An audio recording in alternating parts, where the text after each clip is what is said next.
What's going on, everybody? Alex Castadell. This video, I'm going to talk about how do brokers pay carriers?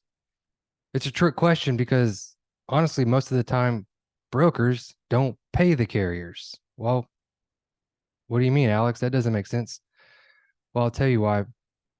It doesn't make sense to you because brokers, for the most part, pay the carrier's factoring company. See, carriers need to be paid within 1 to 2 days of doing a load because they have operational costs that they have to pay for. Fuel, right? Truck maintenance. It costs money to drive a truck. So, most people pay within 30 days. The carriers don't have time to wait that long. And that's why they work with factoring companies. Of course, I've done a video regarding factoring companies, but this video, I'm just going to keep it strictly with how do brokers pay carriers. So, because carriers work with factoring companies to be able to be paid a lot quicker, the brokers pay the carriers' factoring companies. And that's going to be usually 30 days or less. So when you come across a carrier who isn't working with a factoring company, a lot of them will request quick pay option. And I would highly recommend, if you're a broker, to have a quick pay option. For example, a carrier not working with a factoring company strictly is going to be billing you direct.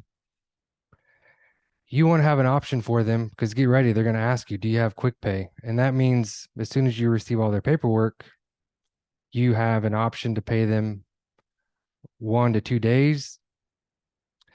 Actually, I'll tell you how we do it. We have a 4% quick pay fee as soon as we collect the POD, proof of delivery, any other paperwork we require, including the carrier's invoice. We can write a check, send it that same day, 4%, and this can range from anywhere 2 to 5% deduction from what you owe the carrier. And then we have a wire option, which is an additional $20, which we just pass on the wire cost. And that includes the 4% on top of that. So that is basically how brokers pay carriers. They mainly and mostly pay the carrier's factoring company. All right. And then the carriers that don't work with factoring companies, sometimes that could be a red flag. I would say most of the time it's not. But sometimes maybe they have some issues with the factoring company that they'll, first time working with you, ask if you have quick pay and they'll bill you directly. So in a nutshell, that is how brokers pay carriers. And of course, if you're a broker agent, you don't have to worry about paying carriers. That's one of the benefits working under a brokerage offers you, because the brokerage handles those payments. All right. If you haven't subscribed yet, please do. I'm Alex Castadell. I'll see you guys on the next video. Take care.